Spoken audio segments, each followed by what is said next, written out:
Hola, sean bienvenidos a esta disertación astronómica. Están con Jerónimo Arboleda y Luis Fernando Campo, educador e instrumentador científico del Observatorio Astronómico del ITM.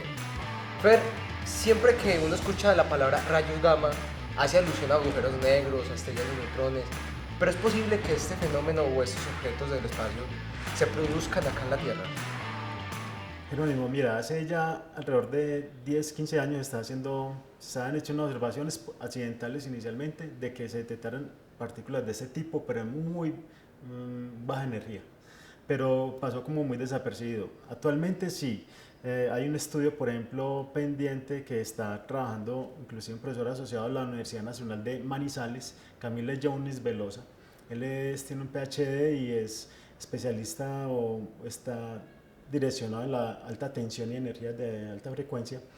Un equipo de científicos de la Unión Europea hicieron un estudio en el Caribe colombiano, precisamente. Entonces, ahí nada más corroboraron que existen una gran cantidad de estos fenómenos asociados a las tormentas eléctricas. Listo, antes de empezar con esto de las tormentas, ¿qué son estos rayos? ¿De qué están hablando? Bueno, entonces cuando hablamos de rayos gamma, realmente sabíamos de ellos en astronomía porque procedían de los agujeros negros, de pronto de la formación de supernovas, por ejemplo, o sea, del fin de una estrella en supernova o desintegración de estrella en general. Entonces, lo que sucede ahí es que los átomos prácticamente quedan sin electrones, entonces quedan cargados muy alta energía. Entonces, a diferencia de estos que se han detectado en la Tierra, aquí en el Caribe colombiano, estos son de fenómenos de, digámoslo así, de poca duración en el tiempo, pero la energía es un poco, digámoslo así, en escala micro, pero obviamente son altas energías para poder producir esta energía. Ok, y estas hacen parte, por lo que tengo entendido, del espectro electromagnético. Correcto, sí. Por ejemplo, los rayos gamma están en el extremo del espectro del espectro electromagnético, están después de los rayos X. O sea, son energías de muy alta potencia y la frecuencia es muy pequeña. Estamos hablando que si nosotros sabemos que, por ejemplo, las ondas de radio tienen miles a kilómetros de longitud de onda, en este estamos hablando de apenas una centésima de onda o menos. O sea, son casi que líneas rectas que no se detectan por nuestro ojo. ¿Y este tipo de rayos se ha conocido durante toda la historia? Pues particularmente hay una historia como muy particular en el tema y es que, por ejemplo, oficialmente estamos hablando de los rayos gamma y los rayos cósmicos en general como oficializados hacia el año 1912 aproximadamente, pero por allá en el siglo VI, Tales de Mileto, este filósofo, pues que eran realmente unos eruditos en todas las áreas, ellos eran científicos, eran médicos, filósofos, bueno, este señor estaba haciendo un experimento, o no, observaba más bien que tenía una pieza de ámbar, un ámbar pues sabemos que es como el material que sale de los pinos, por Sí, como ejemplo, la resina la fosilizada. resina fosilizada, exactamente. Entonces esta resina él la frotaba y atraía papel, por ejemplo. Entonces le decían que ese ámbar tenía alma. Eso era como muy filosófico porque no había otra explicación en su momento. Entonces ya con el tiempo ya veían que eso que se descargaba, entonces ya le decían que el ámbar perdía el alma. Bueno, era algo muy particular, pero ya él sí le quedó con la inquietud, pero fue él el que decía, no, este es un fenómeno diferente que tiene que ver con la atmósfera porque sucede que cuando yo estoy en la noche o en el día cambia.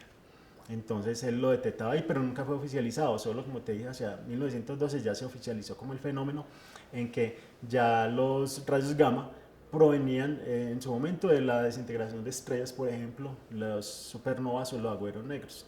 Entonces el fenómeno en sí, volviendo al tema, es que el átomo, al desintegrarse a esa velocidad tan fuerte, despoja los electrones que son los que rodean el núcleo atómicos y quedan los núcleos solos. Entonces esos salen a gran velocidad, quedan cargados obviamente de una potencia muy fuerte y por eso viajan en el espacio durante mucho tiempo. Está bien. ¿Y estas partículas altamente energéticas, cómo se producen acá en la Tierra y cómo es posible detectarlas?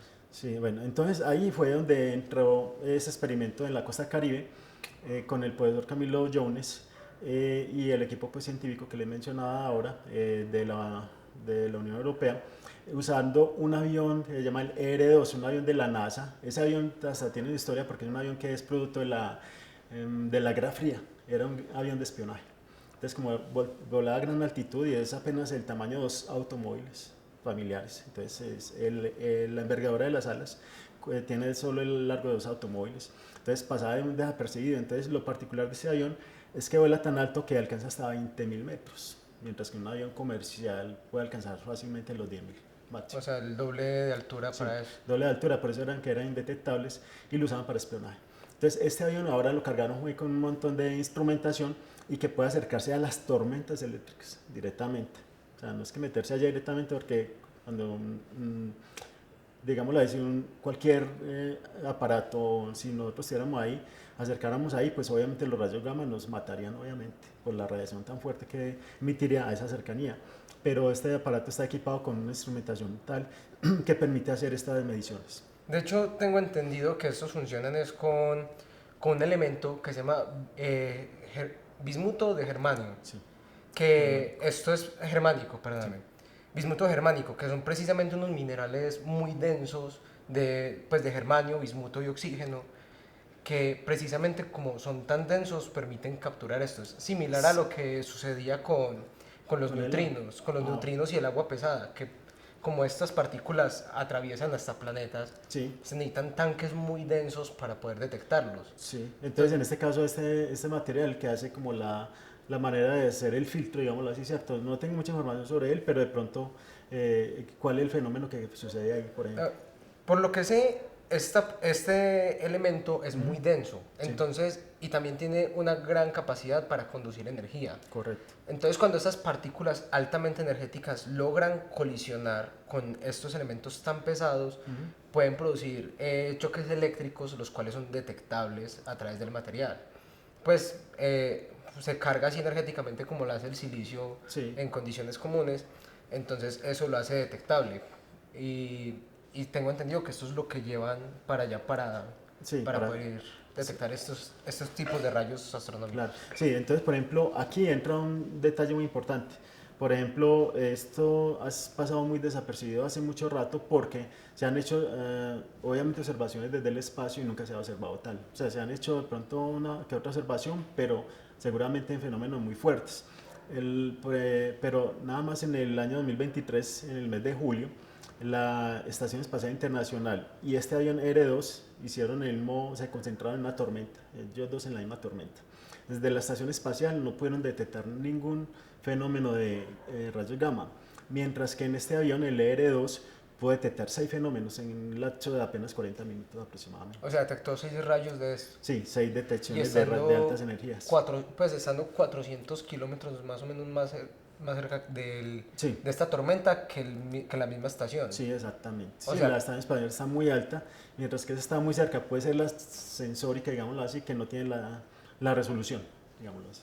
Pero igual también, pues la diferencia es mucha, de ninguna a 6, y estando tantos kilómetros más cercano a esta tormenta, sí se puede inferir que es por este fenómeno que es causado esos rayos.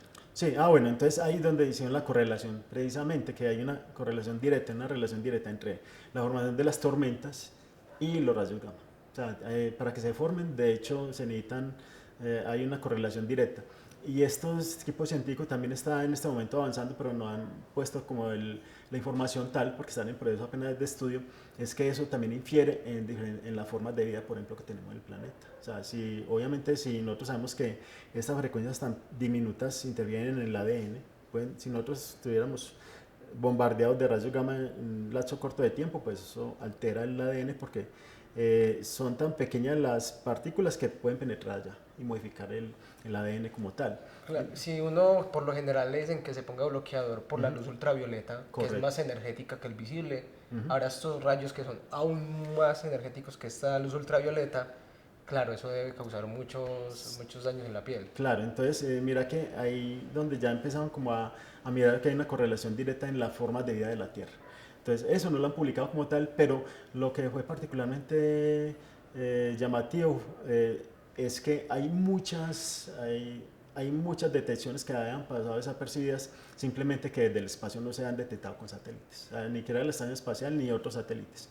Entonces, este aparato como tal obviamente se mete allá en la tormenta prácticamente sin que le pase nada, pero sí pasa realmente el fenómeno. Es muy particular porque cuando nosotros analizamos esto, los aceleradores de partículas, realmente lo que estamos viendo ahí es esto.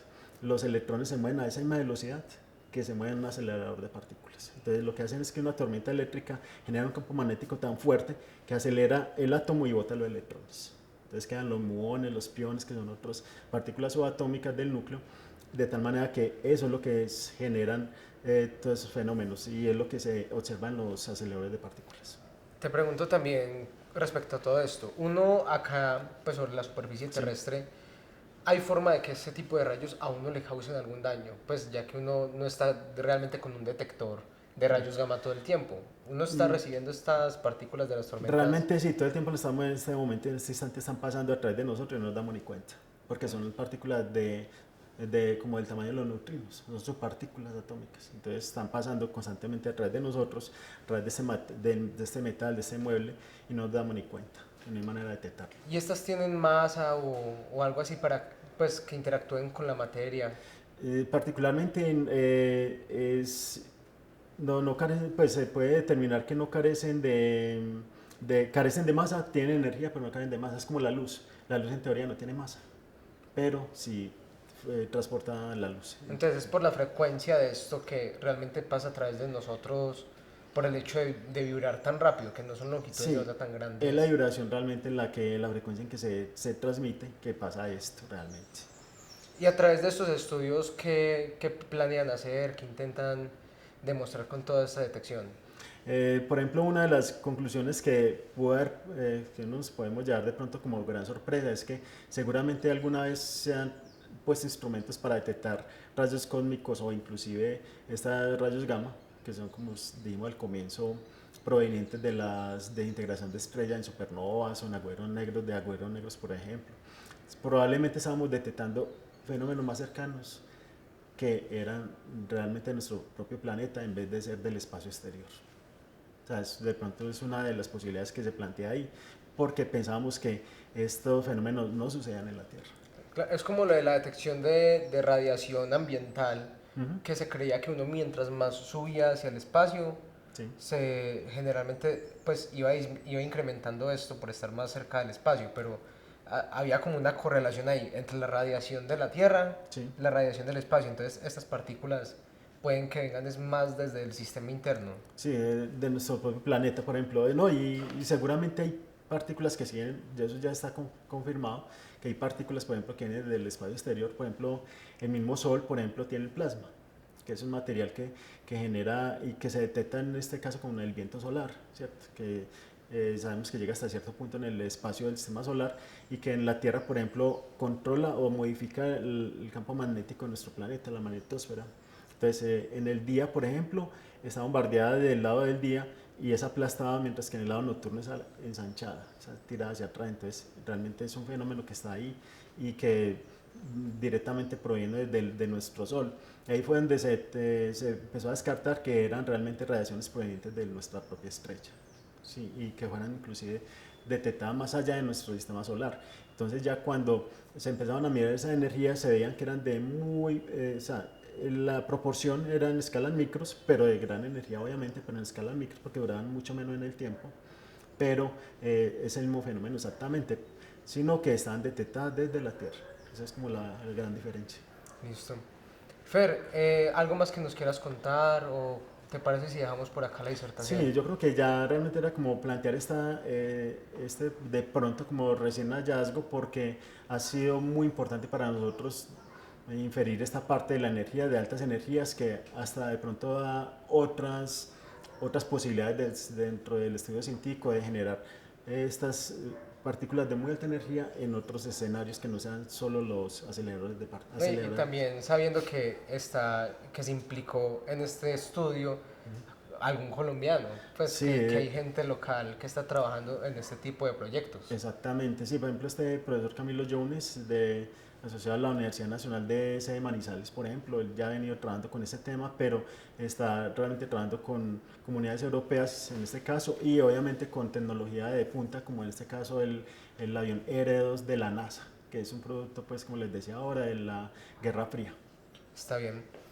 Listo, Fer, muchísimas No, gracias por compartir acá con nosotros. y ahí estamos entonces ya pendientes de otros temas que puedan ser de pronto más interesantes o igual de interesantes. Listo. Yo les agradezco por quedarse durante toda esta disertación astronómica. El propósito de esto es siempre que aprendan mucho y que todas las dudas que tengan vengan a preguntarlas hacia el Observatorio Astronómico del ITM. Entonces, espero que hayan disfrutado. Los esperamos.